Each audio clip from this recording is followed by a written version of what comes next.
अगर तुम अपनी दुनिया को बदलना चाहते हो तो उसका सिर्फ एक तरीका है, अपनी नजर को बदलो।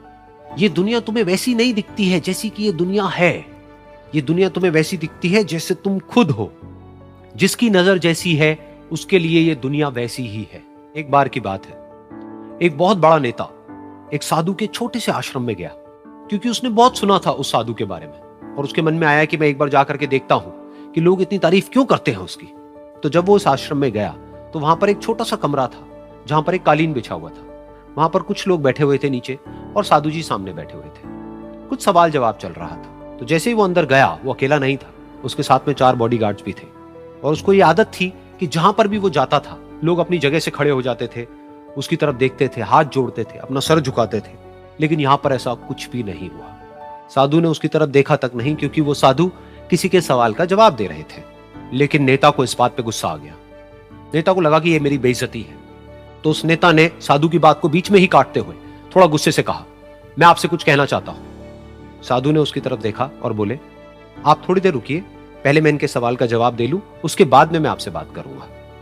तब तक अगर आप चाहें तो आप बैठ सकते हैं। बस साधु का इतना कहने की देर थी।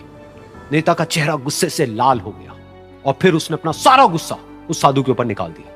अभी तक वो नेता बहुत ही तमीज से बात कर रहा था, यानी कि आप कह करके बात कर रहा था। अब वो तू तड़ाक पे उतर आया। नेता ने उस साधु को कहा, तुझे पता भी है मैं कौन हूं और तू किससे बात कर रहा है? साधु ने उसकी तरफ देखा और कहा, मुझे इससे कोई फर्क नहीं पड़ता कि आप कौन हैं, लेकिन आप जो कोई भी है, अगर आप चाहते हैं कि मैं आपके सवाल का जवाब दूं या आपसे बात करूं तो आपको कुछ देर रुकना होगा। और साधु के ये कहते ही नेता गुस्से से पागल हो गया और वहीं सबके सामने चीखने चिल्लाने लग गया, अब मैं तुझे तेरी असली औकात दिखाऊंगा। तूने मुझसे पंगा लेकर के ठीक नहीं किया है। तुझे पता भी है मैं तेरे बारे में क्या सोचता हूं। साधु ने फिर से उसकी तरफ देखा और बड़े ही प्रेम से कहा कि मुझे इससे कोई फर्क नहीं पड़ता है कि आप मेरे बारे में क्या सोचते हैं। आप जो चाहे वो मेरे बारे में सोच सकते हैं। फिर उस नेता ने बोला कि तू चाहे सुनना चाहता है या नहीं, लेकिन मैं तुझे बताऊंगा यही सबके सामने कि मैं तेरे बारे में क्या सोचता हूं। तू एक बहुत ही घटिया इंसान है। तू कोई साधु नहीं है, तू एक ढोंगी है, पाखंडी है, और यहां पर जितने भी लोग बैठे हैं उन सबको बेवकूफ बना रहा है। तेरा बस एक ही मकसद है कि इन लोगों की जेब में जितना भी पैसा है वो सब तेरे पास में आ जाए। तू अपने फायदे के लिए इन लोगों का इस्तेमाल कर रहा है और अब मैं तुझे नहीं छोड़ने वाला। तेरा पर्दाफाश करके रहूंगा पूरी दुनिया के सामने। लेकिन उसके इतना बोलने के बाद भी उस साधु के चेहरे पर हल्की सी मुस्कान बनी ही रही। ये देखकर वो और तिल मिला गया और उसने कहा, अब बहुत हुआ, अब मैं यहां 1 मिनट भी नहीं रुकने वाला। लेकिन अभी भी तेरे पास में मौका है। अगर मुझसे माफी मांगनी है या मुझसे कुछ कहना है तो कह सकता है। इतना सब होने के बाद भी साधु बिल्कुल शांत था और उनके चेहरे पर एक मुस्कान थी। उन्होंने अपनी आंखें बंद कर ली। फिर साधु ने अपनी आंखें खोली, हाथ जोड़े और कहा कि मुझे आपसे कोई गिला शिकवा नहीं है। मेरे मन में आपके लिए कोई भी गलत ख्याल नहीं है। जो भी आपने मेरे बारे में कहा वो आपकी अपनी सोच थी, तो मुझे आप में कोई भी बुराई नजर नहीं आती है। मुझे आप एक बहुत ही भले इंसान लगते हैं। और साधु के इतना कहते ही नेताजी का दिमाग 7वें आसमान पर पहुंच गया। उनके चेहरे पर एक अजीब सी खुशी थी, क्योंकि उस साधु ने वो ही कहा जो बाकी सब लोग उस नेता को कहते हैं। और वो खुशी खुशी उस आश्रम से अपने घर की तरफ चला गया और जा करके अपने पिताजी के साथ में बैठ गया। उसके पिताजी की आंखें बंद थी और वो ध्यान में थे। पूरी जिंदगी उन्होंने सिर्फ लोगों की सेवा करी और बदले में कुछ भी एक्सपेक्ट नहीं किया। तो थोड़ी देर बाद जब उन्होंने अपनी आंखें खोली और देखा अपने बेटे को अपने साथ बैठे हुए, तो उनके बेटे के चेहरे पर आज एक अजीब सी खुशी थी जो आज से पहले उन्होंने कभी नहीं देखी थी। फिर उसने एक एक करके सब कुछ बताया कि आज क्या हुआ, किस तरह से वो आश्रम गया, वहां पर क्या हुआ, उसने क्या कहा, उन्होंने क्या कहा। तो जब इसके पिताजी ने पूरी बात सुनी तो थोड़ा सा मुस्कुराए और अपने बेटे को देख करके बोले कि उन्होंने तुम्हारी तारीफ नहीं करी है, क्योंकि उन्होंने वो नहीं कहा कि जो तुम हो, उन्होंने वो कहा कि जो वो खुद है। और तुमने जो भी कुछ उनको कहा वो नहीं कहा कि जो वो है, बल्कि तुमने वो कहा जो तुम खुद हो। यही बात वेदों में भी कही गई है, यथा दृष्टि तथा सृष्टि।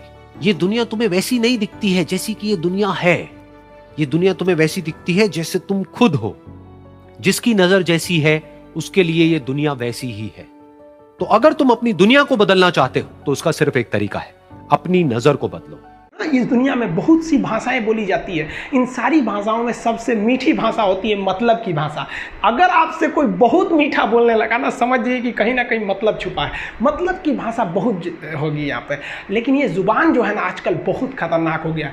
कभी कभी देखते होंगे कुछ लोग आपके गलत बात का भी जवाब नहीं दे पाते हैं। तो जवाब देने भाई साहब सबको आता है, बीच में माँ बाप का संस्कार चला आता है। और संस्कार बहुत चीज़ होती है, संस्कार यदि आपके अंदर है तो सब कुछ हारने के बाद भी आप जीत सकते हैं। और अगर संस्कार की जगह अहंकार आ गया ना तो जीता हुआ भी चीज़ों को हार सकते हैं।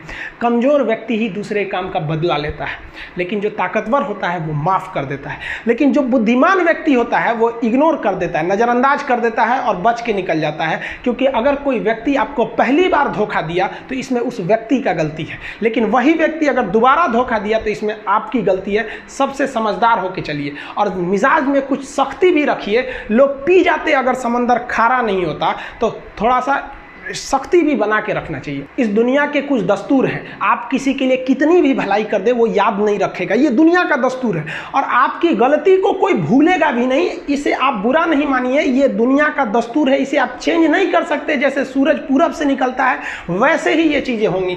लेकिन हम आपसे कहते हैं, आप दुनिया में आज कई लोग होते हैं दूसरे को लगते हैं सिखाने, आप क्यों दूसरे को बार बार ज्ञान देने लगते हैं? आप अपने आप को क्यों ज्ञानी समझने लगते हैं? दूसरे को सुधारने की कोशिश मत कीजिए, बल्कि खुद सुधरिए। आपके सुधरने से हो सके कि पृथ्वी से एक बुरा इंसान सुधर जाए। आप समाज में जहां भी रहेंगे तो आपके पास बहुत सारे लोग आएंगे, कुछ गलतियां भी करेंगे, कुछ अच्छा काम भी करेंगे। जब भी किसी की प्रशंसा कीजिए तो पूरी महफिल में कीजिए कि ये व्यक्ति ने अच्छा काम किया। लेकिन अगर किसी की शिकायत या उसकी आलोचना करना है, उसे डांटना है, तो उसे अकेले में समझाइए।